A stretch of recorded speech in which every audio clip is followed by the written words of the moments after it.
सिंहासन खाली करो कि जनता आती है। जनता, हाँ, मिट्टी की अबोध मूर्तें वही, जाड़े पाले की कसक सदा सहने वाली।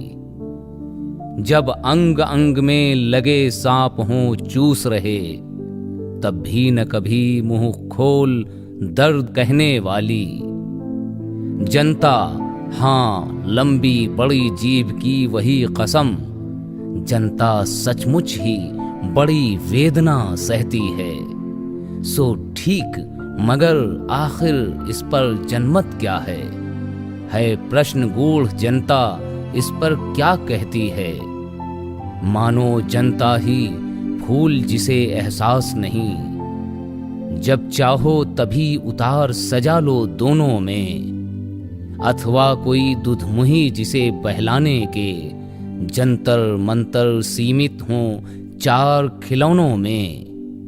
लेकिन होता भूडोल बवंडर उठते हैं, जनता जब कोपा कुल हो भ्रिकुटी चढ़ाती है। दो राह समय के रथ का घर घर नाद सुनो, सिंहासन खाली करो कि जनता आती है। बीजेपी की सरकार ने असंगठित अर्थव्यवस्था पर आक्रमण किया है और आपको गुलाम बनाने की कोशिश की जा रही है। 2008 में जबरदस्त आर्थिक तूफान आया, पूरी दुनिया में आया, अमेरिका में, जापान में, यूरोप में, चाइना में, सब जगह आया। अमेरिका के बैंक गिर गए, कंपनियां बंद हो गई, एक के बाद एक कंपनी की लाइन लग गई, बंद हो गई। यूरोप के बैंक गिरे, मगर हिंदुस्तान को कुछ नहीं हुआ। यूपीए की सरकार थी, प्रधानमंत्री जी के पास गया और मैंने उनसे पूछा, मनमोहन सिंह जी बताइए, पूरी दुनिया में आर्थिक नुकसान हुआ है, हिंदुस्तान को कोई असर नहीं हुआ, कारण क्या है? मनमोहन सिंह जी ने कहा, राहुल, अगर हिंदुस्तान की अर्थव्यवस्था को समझना चाहते हो तो यह समझना होगा कि हिंदुस्तान में दो अर्थव्यवस्थाएं हैं। पहली असंगठित अर्थव्यवस्था और दूसरी संगठित अर्थव्यवस्था। संगठित अर्थव्यवस्था में बड़ी कंपनियां, नाम आप जानते हो। असंगठित अर्थव्यवस्था में किसान, मजदूर, छोटे दुकानदार, मिडिल साइज कंपनीज। जिस दिन तक हिंदुस्तान का असंगठित सिस्टम मजबूत है, उस दिन तक हिंदुस्तान को कोई भी आर्थिक तूफान छू नहीं सकता। अब आज के दिन आते हैं। पिछले 6 साल से बीजेपी की सरकार ने असंगठित अर्थव्यवस्था पर आक्रमण किया है। 3 बड़े उदाहरण तो मैं आपको अभी दे देता हूं। नोटबंदी, गलत जीएसटी और लॉकडाउन। आप यह मत सोचिए कि लॉकडाउन के पीछे सोच नहीं थी। यह मत सोचिए कि गलती से आखिरी मिनट पे लॉकडाउन कर दिया गया है। इन तीनों का लक्ष्य हमारे इनफॉर्मल सेक्टर को खत्म करने का है।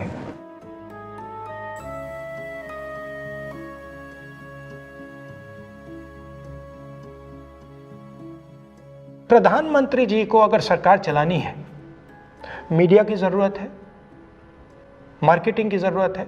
मीडिया और मार्केटिंग 15-20 लोग करते हैं। इनफॉर्मल सेक्टर में पैसा है, लाखों करोड़ रुपए, जिसको ये लोग छू नहीं सकते।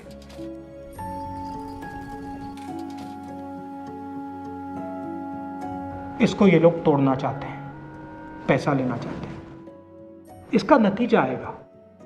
नतीजा यह होगा कि हिंदुस्तान रोजगार पैदा नहीं कर पाएगा। क्यों? क्योंकि इनफॉर्मल सेक्टर 90% से ज्यादा रोजगार देता है।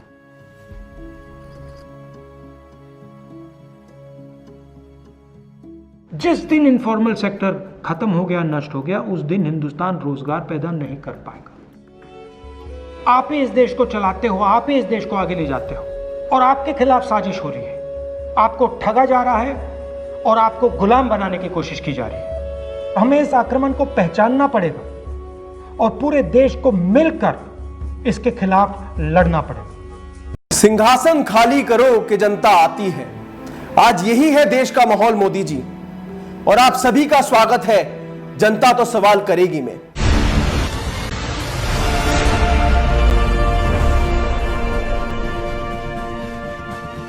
अगर हम बात करें देश में गिरते असंगठित क्षेत्र की, तो यह साफ दिखाई देगा कि कैसे भारतीय जनता पार्टी ने असंगठित क्षेत्र को खुद से गिराया है। पर हम असंगठित क्षेत्र के बारे में कैसे भारतीय जनता पार्टी ने इसकी अनदेखी की, उससे पहले हम श्रद्धांजलि देना चाहेंगे अपने उन मजदूर भाइयों का जो इन क्षेत्रों में काम करते थे। जब लाखों मजदूरों ने देश में पलायन किया तो हमारे कई मजदूर भाई, उन्होंने उस पलायन के समय पे भूखमरी के कारण और चलते चलते थकान की वजह से अपना दम तोड़ दिया।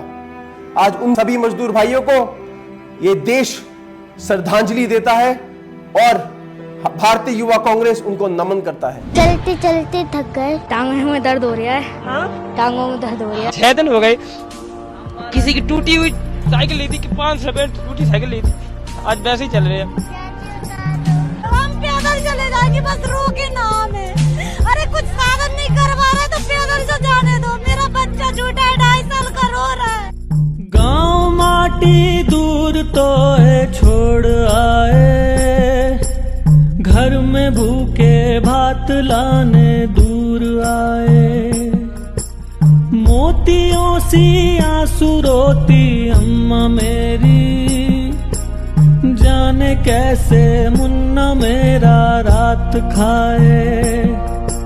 शहर में हम बेसहारे, गांव मेरा घर पुकारे। कल क्या होगा सोचता दिल थम सा जाता रे। ये बीमारी जान लेती, काम छूटे घर उजाड़े। ये गरीबी हम जो जीते कम है क्या रे। गांव माटी दूर तो है छोड़ आए, घर में भूखे भात लाने। मेरे माँ बाप ये सोच रहे हैं मन में कि मेरा लड़का जिंदा क्यों मर गया। वो नहीं आ सकते, मैं नहीं जा सकते, जाने नहीं दे रहे। हम अपने माँ बाप के पता चलाए, बस यही बहुत है। मैं खाने पीने की दिक्कत आएंगी, पैसा नहीं है, पानी की दिक्कत आएंगी, सब चीज की दिक्कत आएंगी यहाँ पर ही।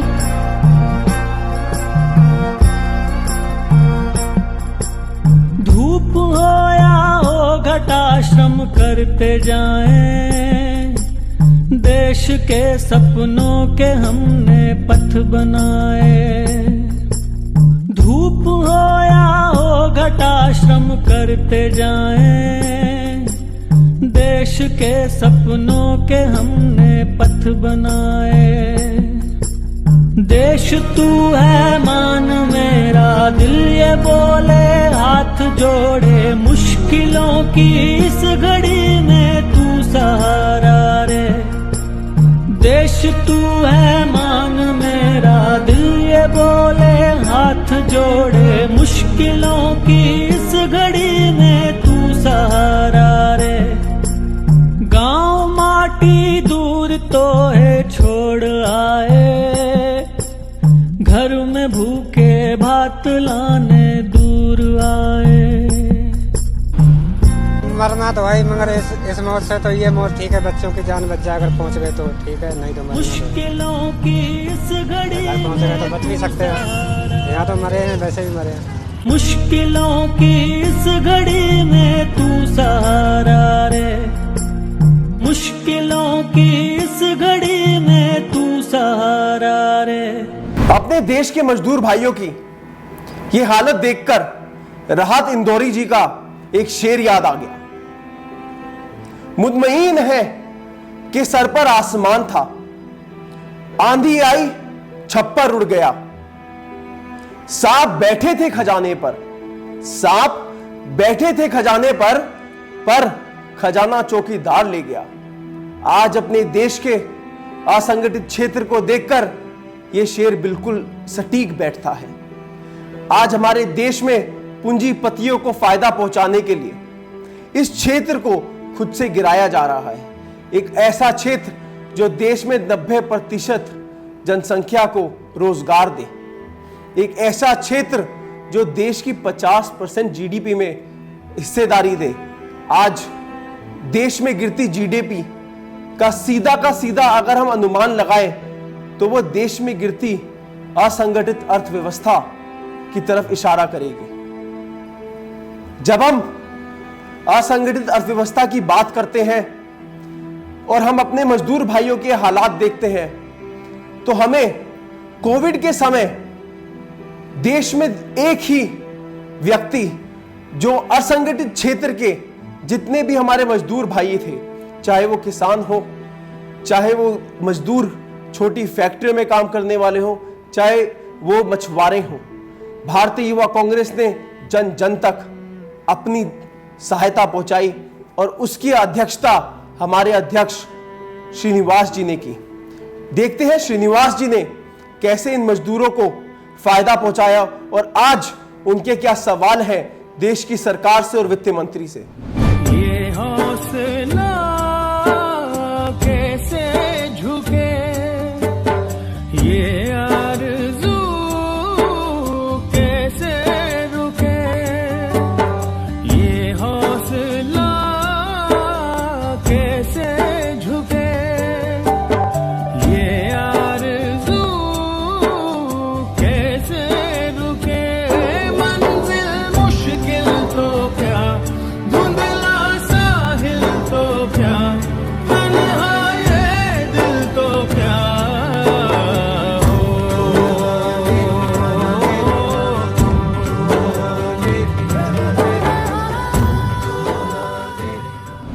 नमस्कार साथियों, हम सभी जानते हैं इंसान का शरीर बिना आत्मा के मृत हो जाता है। उसी तरह हिंदुस्तान की आत्मा हमारा असंगठित अर्थव्यवस्था है, जिसे एक 5 स्टार तानाशाह फकीर ने अपनी सनक के चलते हुए तबाह कर दिया है। पहले नोटबंदी, फिर जीएसटी और उसके बाद बिना सोचे समझे किया गया लॉकडाउन ने इस देश को आत्मा को चोट पहुंचाई है। एक तानाशाह ने अपने चाय शास्त्र से इस देश को बेरोजगार के मुंह पे कुछ इश्क उधर धकेला। देश की आधी से ज्यादा आबादी तबाह हो चुका है, बेरोजगार हो चुका है। छोटे मंजिले व्यापारी पूरी तरह बर्बाद हो चुका है। आज देश के किसान आक्रोशित होकर सड़क पर है और हमारे देश का युवा हताश होकर आत्महत्या कर रहा है और प्रधानमंत्री इस दौरान मोर के साथ खेल रहे हैं। अभी आपको तय करना है कि यही वही अच्छे दिन थे, इनके लिए आपने वोट दिया था। धन्यवाद। निर्मला सीतारमण जी, जब आप एक्ट ऑफ गॉड की बात करती हैं और देश की सारी बातें भगवान के ऊपर छोड़ रही हैं, तभी आपके 20 लाख करोड़ के जुमले सामने आ रहे हैं और इसी का एक स्वरूप आज देश के सामने आया है।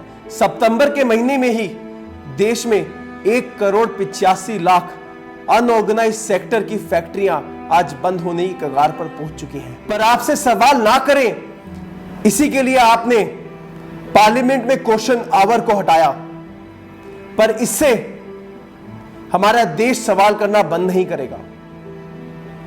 हिम्मते मर्दा तो मददे खुदा, अगर यह चीज किसी पर चलती है तो वह कांग्रेस के पार्लियामेंटेरियन डॉक्टर ए चिल्ला कुमार जी पर चलती है।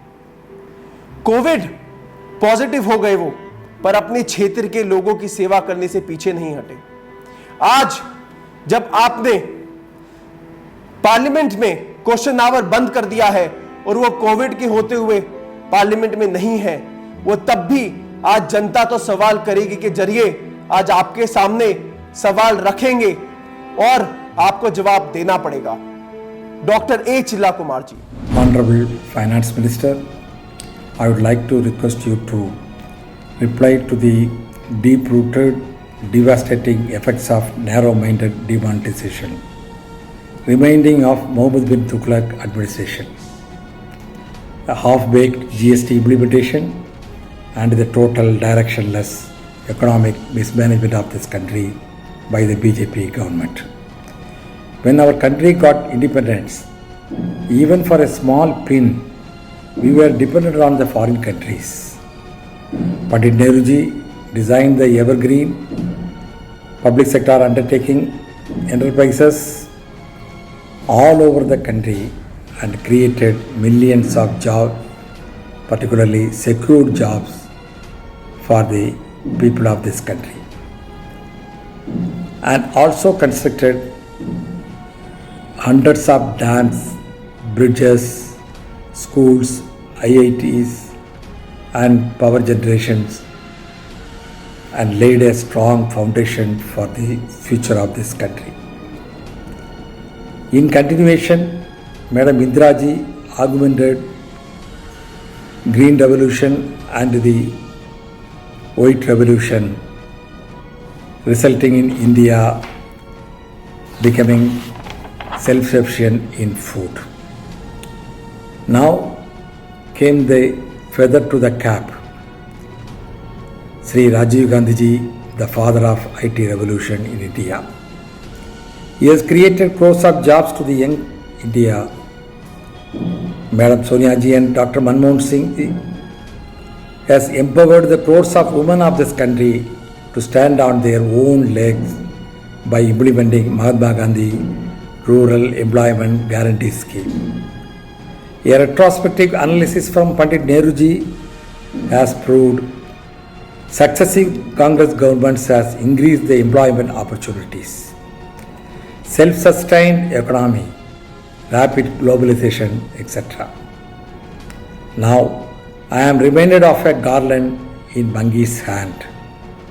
The BJP policies devastated the India with no jobs, economy deep into the valley, lakhs of small and medium sector industries getting winded up, farmers are under distress, the collapse of the unorganized sectors which used to give crores of people jobs.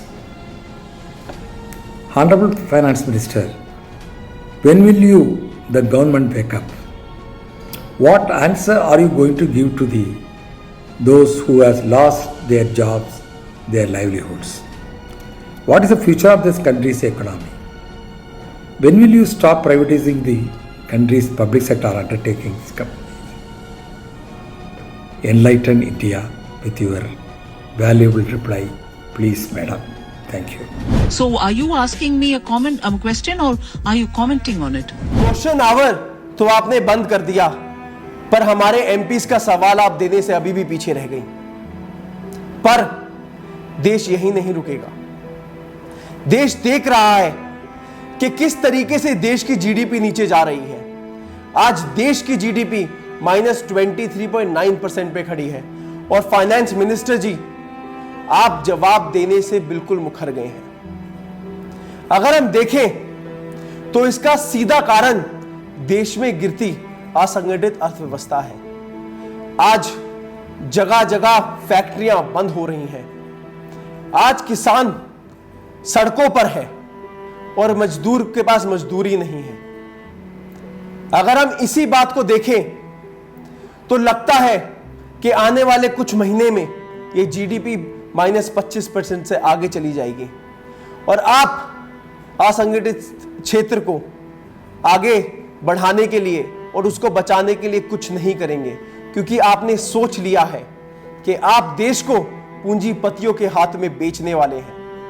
आपने जैसे आज किसानों का सौदा करा, देश उससे वाकिफ है और आप इसी तरीके से जैसे सरकारी कंपनियां बेच रहे हैं, इसी तरीके से आप देश का असंगठित क्षेत्र को नीचे गिराना चाहते हैं, क्योंकि उससे 50% पैसा आता है और आपकी नजर उस 50% पैसे के ऊपर है। कैसे आप उस क्षेत्र से पैसा निकालें और पूंजीपतियों के हाथ में दें, यही आपकी नीयत है। और इसी को उजागर करने के लिए आज हमारे साथ हमारे वरिष्ठ नेता, दिल्ली के पीसीसी प्रेसिडेंट अनिल चौधरी जी आपके सामने सवाल रखेंगे। नमस्कार साथियों, देश के अंदर बेरोजगारी लगातार बढ़ती जा रही है। आज देश में सबसे ज्यादा बेरोजगारी अगर किसी क्षेत्र में बढ़ी है तो वह असंगठित अर्थव्यवस्था है। साथियों, कोरोना काल में लगभग 12 करोड़ असंगठित क्षेत्र के लोगों ने अपना रोजगार खोया है। पूरे देश ने देखा कि कैसे प्रवासी मजदूर जो असंगठित क्षेत्र में कार्य करते थे वे पूरे देश में भटकते रहे, दर दर इस प्रदेश से उस प्रदेश अपने घर जाने के लिए। देश की सरकार ने उनका कोई सहयोग नहीं किया। चाहे वो असंगठित कृषि के क्षेत्र की बात हम करें, मजदूरों की बात करें, या खादी के क्षेत्र में बात करें, या अन्य किसी क्षेत्र में बात करें, जो लोग मजदूरी करके अपना लालन पालन करते थे। और साथियों, इस असंगठित इस क्षेत्र की यदि मैं बात करूं, इस अर्थव्यवस्था की मैं बात करूं, तो इस संगठन से, इन लोगों से लगभग देश के अंदर जो देश की अर्थव्यवस्था है 90% रोजगार इसी से जनरेट होते थे, यानी कि लोगों को काम मिलते थे। आज उनका दर्द समझने के लिए कोई नहीं है। राहुल जी निरंतर इन लोगों की मांग, इनकी परेशानी, इनका दर्द सरकार से जाहिर करते रहे थे और उनको सुझाव भी देते रहे थे। राहुल जी ने इसीलिए इस सरकार को आगाह किया था और सचेत किया था, इन लोगों को न्याय जैसी योजना देना बहुत अति आवश्यक है। जहां इनको मदद मिलेगी वहां सरकारों को भी मदद पहुंचेगी। इन लोगों को खर्च करने की कुछ तो इनको ताकत दें, इनको बचाने की, इनके काम धंधे को बचाने की कुछ तो शुरुआत होनी चाहिए। केंद्र की सरकार ने, मोदी सरकार ने वादे तो जरूर किए, 20 लाख करोड़ का जो जुमला साबित हुआ, इन लोगों को आखिर मिला क्या, यह सबसे बड़ा प्रश्न है। इन असंगठित अर्थव्यवस्था के अंदर जहां इतना बड़ा योगदान इन छोटे छोटे उद्योगों को कारखानों के रूप में मिलता था, आज वो सब बंद होने की कगार पे है। तो मैं देश के वित्त मंत्री से सवाल पूछता हूं कि देश में गिरती असंगठित अर्थव्यवस्था के लिए, इनको बचाने के लिए सरकार क्या कार्य कर रही है, इस पे जवाब दें। जय हिंद। अरे देश में एक ब्रेकिंग न्यूज आई है। बीजेपी के नेता बोल रहे हैं कि देश में विकास आ गया। देखते हैं बीजेपी का यह विकास कैसा है, क्योंकि जहां तक देश में नजर आता है तो भुखमरी है। आज देखते हैं ये कौन सा विकास है और ये किस विकास की बात कर रहे हैं।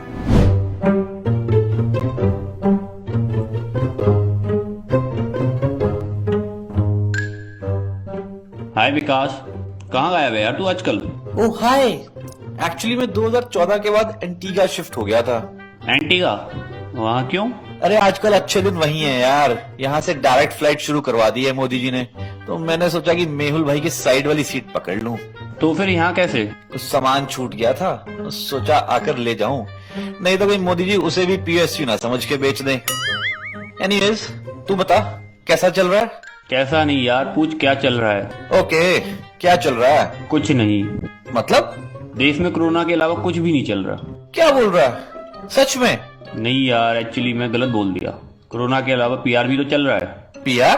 हाँ, मोदी जी मोर के साथ फोटोशूट करा रहे हैं। और कामकाज, इकोनॉमी? इकोनॉमी भी तेरी तरह हो गई ब्रो। मतलब? गायब।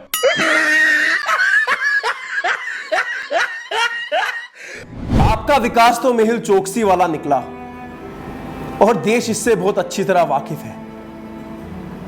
मोदी जी, आपको मैं बताना चाहता हूं कि आज हमारे देश में कोविड काल के भीतर ही हमने 12 करोड़ रोजगार खोया और ये 12 करोड़ रोजगार असंगठित क्षेत्र का था। ऐसा क्षेत्र जिसमें पल्लेदार, जिनको आप आज हटाना चाहते हैं मंडियों से, वो भी उसी में आते हैं।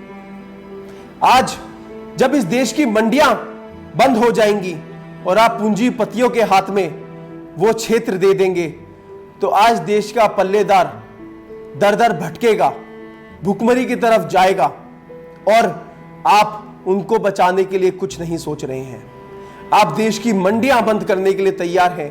किसी क्षेत्र की तरफ आपका जो अटैक है वो पूरा देश देख रहा है और कृषि क्षेत्र में बहुत सारे ऐसे लोग हैं जो असंगठित क्षेत्र में किसी ना किसी तरीके से अपना सहयोग दे रहे हैं। और इन्हीं लोगों की बात आज सामने रखने के लिए हमारे साथ भारतीय युवा कांग्रेस की जनरल सेक्रेटरी इंचार्ज ओडिशा प्रतिभा रघुवंशी जी हैं। प्रतिभा जी। धन्यवाद यश जी। सबसे पहले तो आपको बहुत बहुत धन्यवाद जो आपने हमारे देश की जनता का ध्यान इस ओर आकर्षित किया। आज देश में बेरोजगारी चरम पर है और हमारे भारतीय अर्थव्यवस्था की 50% हिस्सेदारी इस देश में असंगठित क्षेत्र में काम करने वाले लोगों के हाथ में है। कौन है वो लोग? ये वो लोग हैं जिनकी कोई परमानेंट नौकरी नहीं होती। वो लोग जो खेतों में काम करते हैं, वो लोग जो ढुलाई का काम करते हैं, या वो लोग जो सुबह अपने घर से निकलते हैं, दिहाड़ी पर काम करते हैं और अपनी आजीविका का साधन इस देश में जुटाते हैं। मुझे लगता है पूरी सोची समझी नीति और नियत के साथ मोदी जी आपने हिंदुस्तान के कमजोर वर्ग और मध्यम वर्ग को मारने की साजिश रची है।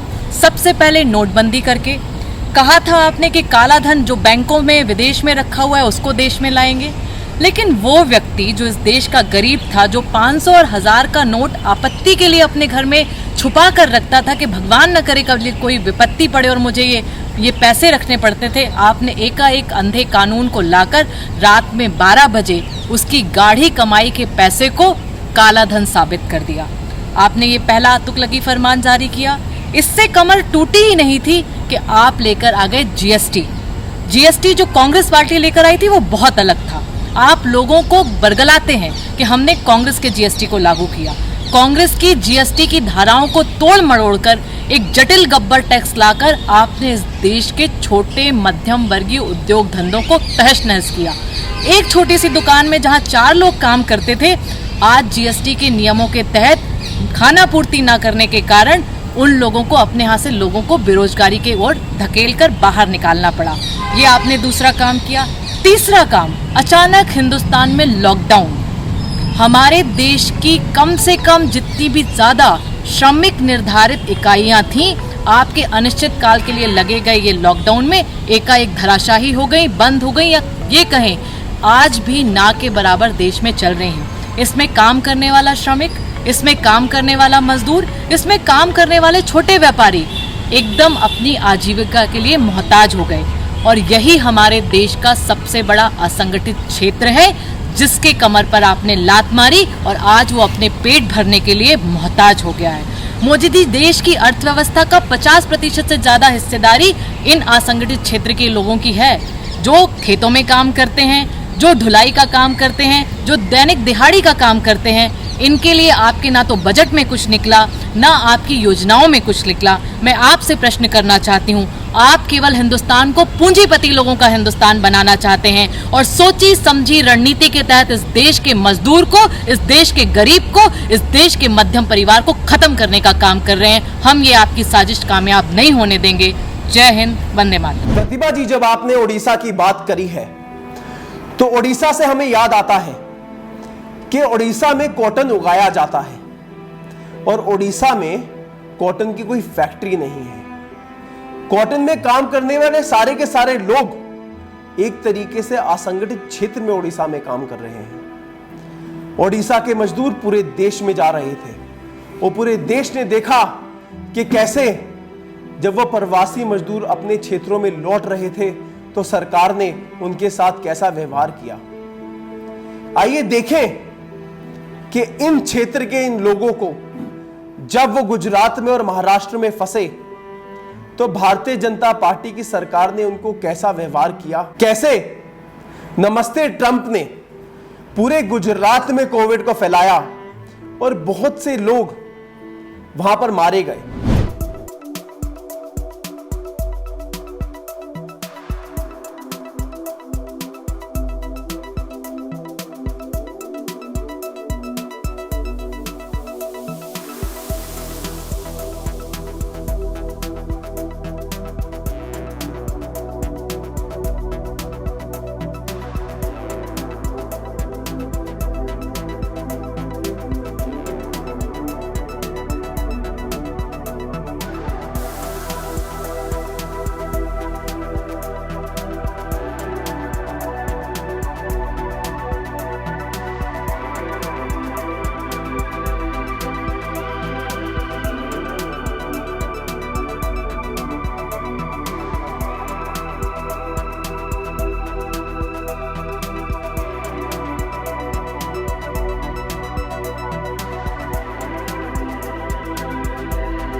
आज ओडिशा के वही मजदूर जो देश में दर दर तक भटक रहे थे और उनका सहयोग भारतीय जनता पार्टी और बीजेडी की सरकार ने नहीं किया, आज उन्हीं मजदूरों की आवाज आगे रखने के लिए हमारे साथ ओडिशा प्रदेश युवा कांग्रेस के अध्यक्ष स्मृति रंजन लंका जी हमारे साथ जुड़ रहे हैं। स्मृति जी नमस्कार साथियों, आप सबको पता है कि हमारे भारत अर्थव्यवस्था में दो पहलू हैं। एक है ऑर्गेनाइज सेक्टर, संगठित क्षेत्र, दूसरा है अनऑर्गेनाइज सेक्टर जो असंगठित क्षेत्र है। और हमारे देश की अर्थव्यवस्था में असंगठित क्षेत्र में अनऑर्गेनाइज सेक्टर की भूमिका हम उसको नकार नहीं सकते। हम आपको एग्जाम्पल देना चाहते हैं कि जब 2008 और 9 में 2008-9 में जो ग्लोबल फाइनेंशियल क्राइसिस आया था, उस समय भारत में यूपीए की सरकार था, प्रधानमंत्री थे सारे विश्व के जाने माने economist, renowned economist doctor Manmohan Singh ji. उस समय भारत की अर्थव्यवस्था को आगे लेने में, इतना नेगेटिव सिचुएशन में भी भारत की अर्थव्यवस्था को दृढ़ बना के रखने में हमारे देश की भूमिका और डॉक्टर मनमोहन सिंह जी की जो भूमिका है हम सबको पता है। उस समय देश की अर्थव्यवस्था को, इंडियन इकोनॉमी को ये ग्लोबल फाइनेंशियल क्राइसिस के बावजूद हमने आगे लेके चल पाए। उसका एक ही कारण था, वो कारण था कि हमने अनऑर्गेनाइज सेक्टर जो असंगठित क्षेत्र है उसको हमने बचा के रखें और उसको आगे लेके चलें। लेकिन अगर आप देखोगे 2014 के बाद भारतीय जनता पार्टी जब सरकार में आए, चाहे वो डीमोनेटाइजेशन की हो, चाहे वो जीएसटी की बाद हो, और चाहे अभी हम देखेंगे कि अनप्लान्ड जो लॉकडाउन और शटडाउन के हालात देखेंगे, ये सब चीज में आप अगर देखोगे सबसे ज्यादा नुकसान किसको हुआ है किसी फील्ड में, वो है हमारे अनऑर्गेनाइज सेक्टर व असंगठित क्षेत्र में। जय जवान जय किसान, ये देश किसानों का देश है। इस देश को खाना खिलाने वाला किसान आज मुश्किल में है। देश की 55% जनसंख्या कृषि में कार्य करती है और देश की जीडीपी में इसका मुख्य सहयोग है। पर जब हम आज देखते हैं इस सरकार को, ये कृषि विरोधी सरकार बन चुकी है, तो बड़ा ही दुख होता है। आज देश का सारा किसान सड़कों पर है।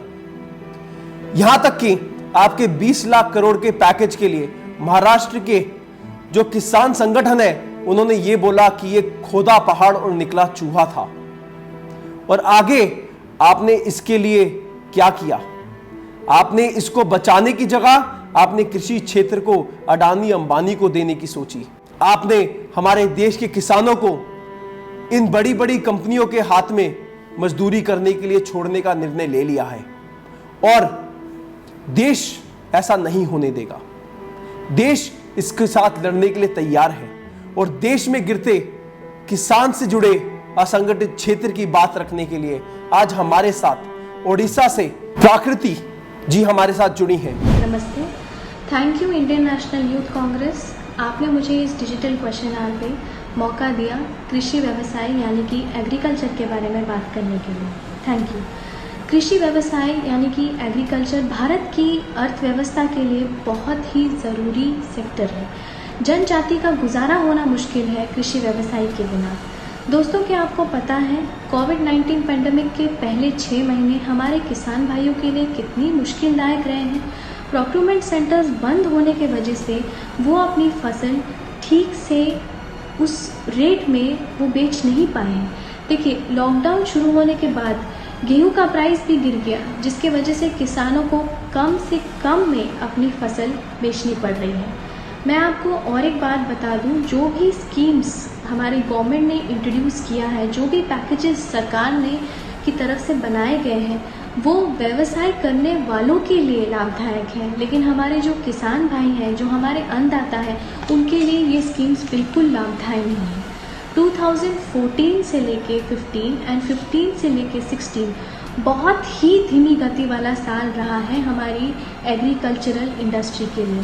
देखिए, जो हमारे फूड कॉरपोरेशन है, फूड कॉरपोरेशन ऑफ इंडिया, उन्होंने जो अनाज जिन राज्यों से लाना बंद कर दिया है उनको भी बहुत ही नेगेटिवली ये चीज़ अफेक्ट की है और इस वजह से किसानों को भी बोनसेस मिलना बंद हो गई थी। देखिए 2017 में एक स्कीम के बारे में मैं आपको बताती हूँ जो कि मध्य प्रदेश में शुरू हुआ था। उस स्कीम का नाम था भवनातर स्कीम और उसका लक्ष्य ये था कि इनकम सपोर्ट देने वाला जो होते हैं, जो स्कीम्स होते हैं जो इनकम सपोर्ट देते हैं किसानों को, वो स्कीम इम्प्लीमेंट करना। देखिए वो स्कीम तो पूरी तरह से फेल हो गई और किसानों को जो उन्होंने वादे किए थे कि उनको ये पैसे मिलेंगे, इतना अमाउंट मिलेगा, वो असफल रहे इस मामले में। देखिए जो भी पैकेजेस सरकार बना रही है वो किसानों को तो बिल्कुल लाभदायक हो नहीं रहे हैं। तो आप मुझे बताइए, जो उनका सुसाइड रेट जो बढ़ रहा है, उनका सुसाइड रेट बढ़ रहा है या उनका इनकम बढ़ रहा है? ये बात आप मुझे बताइए कि जो हमारे इंडिया में फार्मर सुसाइड्स के बारे में आप जानते हैं, तो आपको नहीं लगता उनका इनकम बढ़ना चाहिए, सुसाइड रेट नहीं? धन्यवाद। मोदी जी, आपकी सरकार देश की आवाज पार्लियामेंट में रोक सकती है, पर इस देश में बहुत से युवा ऐसे हैं जो आपसे सवाल करते रहेंगे और जनता तो सवाल करेगी। जैसे प्लेटफॉर्म से आपको डिजिटल क्वेश्चन आवर के थ्रू आपको जवाब देना पड़ेगा। ऐसे ही एक हमारे साथ युवा जुड़े हैं जो आज कोविड पॉजिटिव होने के बावजूद इस वीडियो के साथ हमारे साथ जुड़े और इस वीडियो में अपने सवाल सरकार तक रखे। फिशरीज से रिलेटेड कार्य करने वाले असंगठित क्षेत्र के हमारे तटीय इलाकों के सारे मजदूरों की बात रखने के लिए हमारे साथ जुड़े हैं श्रीजीत महापात्रा।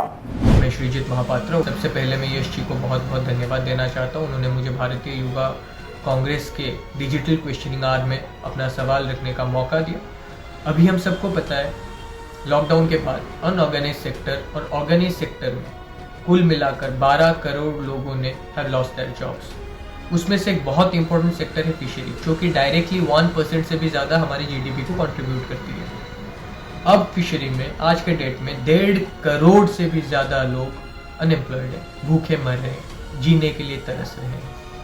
सरकार उनके बारे में क्या सोच रखा है, ये मेरा सवाल है सरकार से। मैं सरकार को एक चीज़ बता देना चाहता हूँ, 50 विभिन्न तरीके के फिश ऑयल और फिश प्रोडक्ट्स हमारा देश 75 अलग अलग देशों को एक्सपोर्ट करती है, जहाँ से हमें रेवेन्यू जनरेट होकर मिलता है। उसके अलावा हमारे पास ऐसे कंपनियां थी जो लॉकडाउन के बाद बर्बाद हो गई, जो कि हमें फिश प्रोडक्ट्स और फिश ऑयल या सेल्फ फिश के जो भी ऑयल एंड प्रोडक्ट्स है उनको प्रोड्यूस करके देती। तो ये सब जनरेशन ऑफ रेवेन्यू बंद हो चुका है और जो फिशरमैन है टू दी कोर लेवल वो भी सफ़र कर रहे हैं, क्योंकि पिछले साल अगस्त से दिसंबर के वक्त में खुद उड़ीसा से हूँ, मुझे पता है कोस्टल रीजन में क्या कैसे चलता है। तो पिछले साल अगस्त से दिसंबर के अंदर जो पीक सीजन होता है फिशरीज के लिए, उसमें फ्लड और अपना साइक्लोन के वजह से सब कुछ डिवास्टेड हो गया।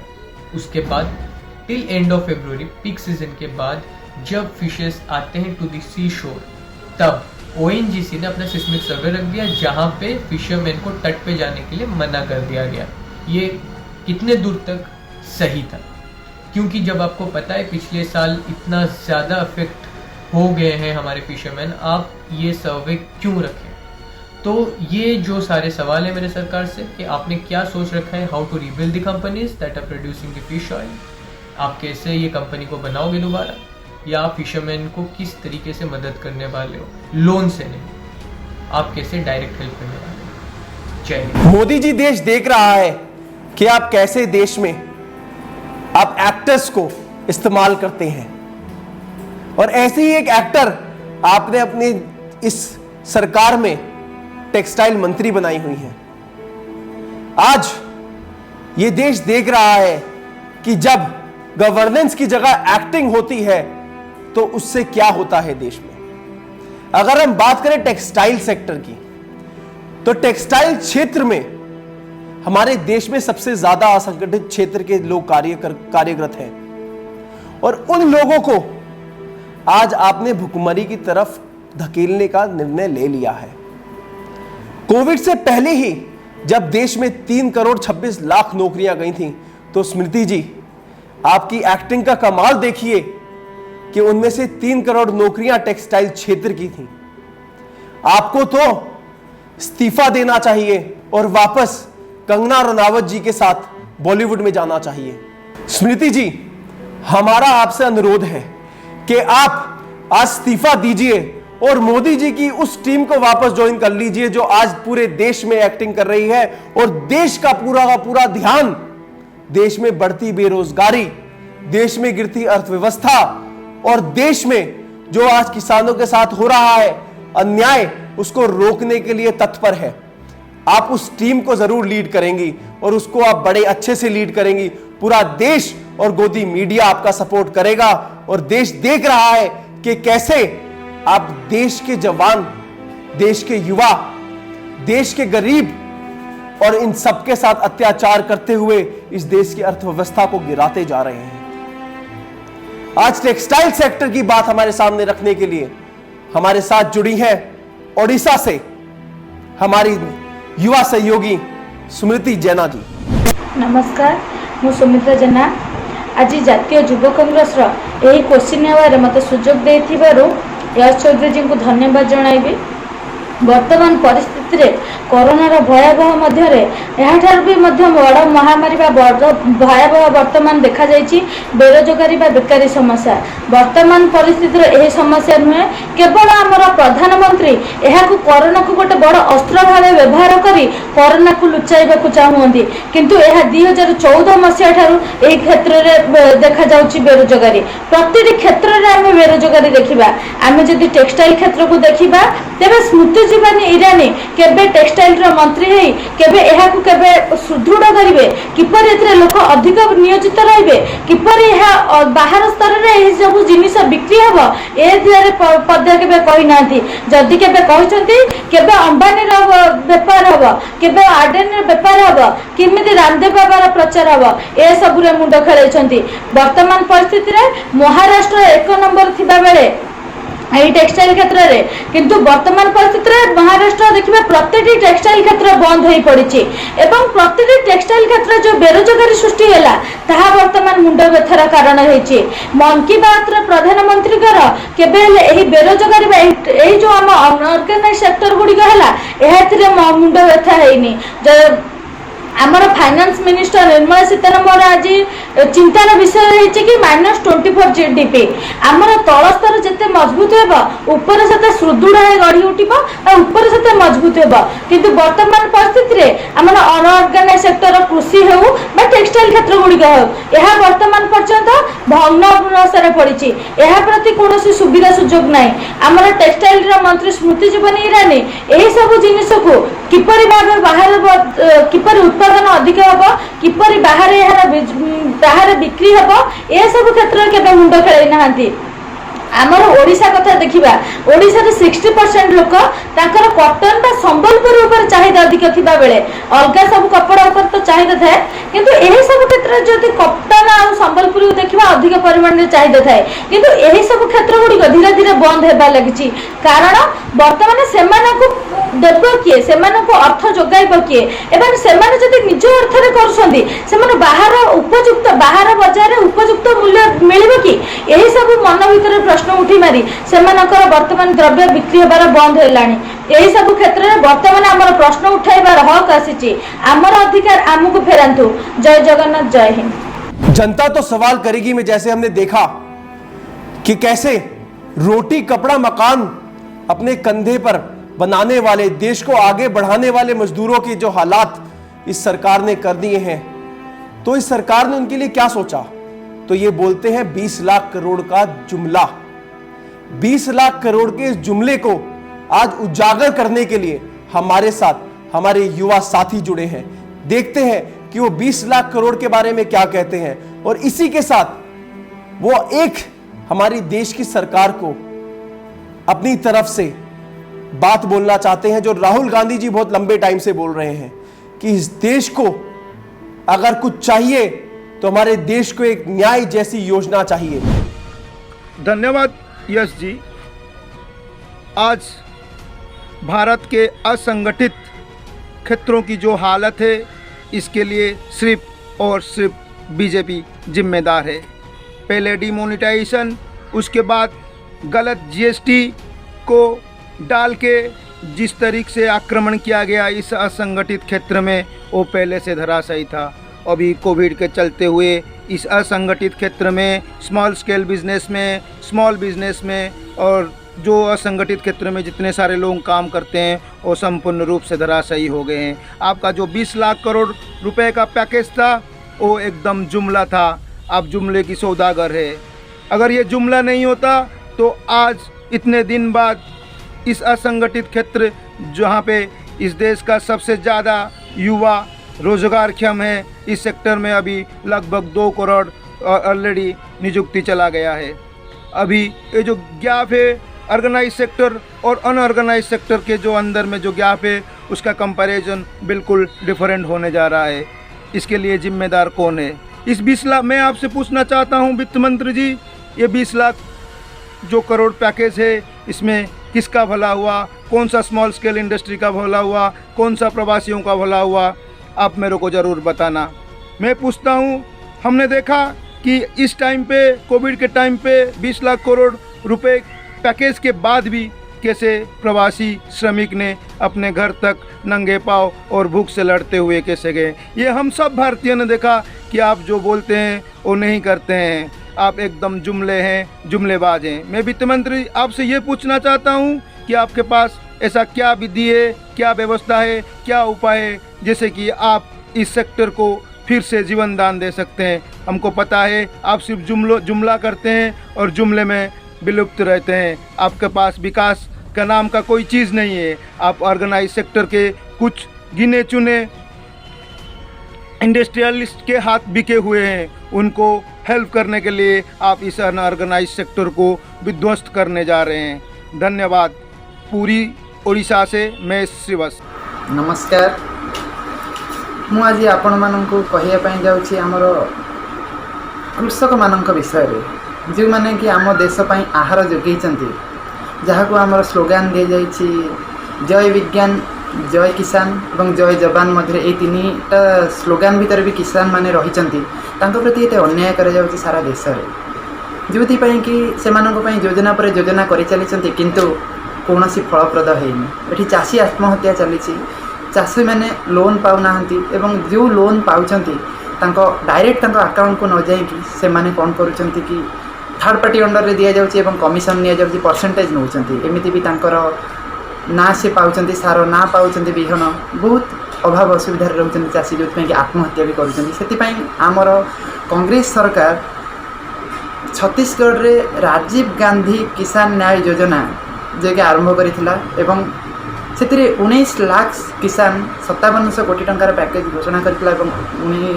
19 लाख किसान सेतिरे मैंने लाभवान होते एवं डायरेक्ट अकाउंट को धान एकर पिछा 10,000 टଙ୍କା और गहूम एकर पिछा 13,000 टଙ୍କା पाते। यही योजना चाषी मैंने बहुत खुशी थे और से आर्थिक स्थिति स्वच्छल हो पारा।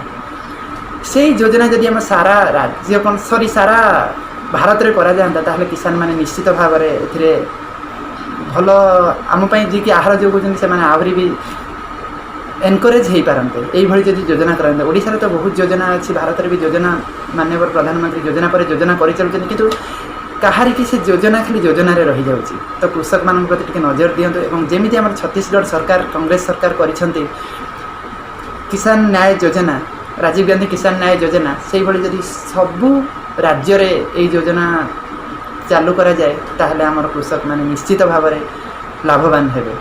एवं जो जय जवान, जय किसान, जय विज्ञान, से जय किसान ही आम खुशी रे कहि परिबा एवं आम आमर जो कृषक माने देश को आहार जोगाउछंती ताहार सहायता मध्य से पाई परिबे।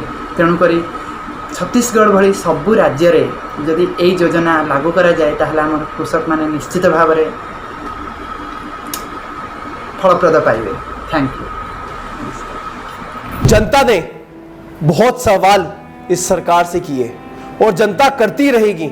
आप इस क्वेश्चन आवर को हटाएं या ना हटाएं, आपने तो ठेका लिया है कि इस देश के कॉन्स्टिट्यूशन को हम गिराएं। राज्यसभा में ना होने वाली वोटिंग हो या आज क्वेश्चन आवर पहली बार इतिहास में जो आज पार्लियामेंट में नहीं हो रहा उसकी बात हो, पर भारतीय युवा कांग्रेस इस देश के युवाओं को आवाज देती रहेगी और उसकी आवाज बनती रहेगी। जनता तो सवाल करेगी में जुड़ने के लिए आप सभी का धन्यवाद। सिंहासन खाली करो कि जनता आती है। जनता, हाँ, मिट्टी की अबोध मूर्तें वही, जाड़े पाले की कसक सदा सहने वाली। जब अंग अंग में लगे सांप हों चूस रहे, तब भी न कभी मुंह खोल दर्द कहने वाली। जनता, हाँ, लंबी बड़ी जीभ की वही कसम, जनता सचमुच ही बड़ी वेदना सहती है। सो ठीक, मगर आखिर इस पर जनमत क्या है प्रश्न गूढ़। जनता इस पर क्या कहती है? मानो जनता ही फूल जिसे एहसास नहीं। जब चाहो तभी उतार सजा लो दोनों में, अथवा कोई दुधमुही जिसे बहलाने के जंतर मंतर सीमित हों चार खिलौनों में। लेकिन होता भूडोल बवंडर उठते हैं, जनता जब कोपाकुल हो भ्रिकुटी चढ़ाती है। दो राह समय के रथ का घर घर नाद सुनो, सिंहासन खाली करो कि जनता आती है।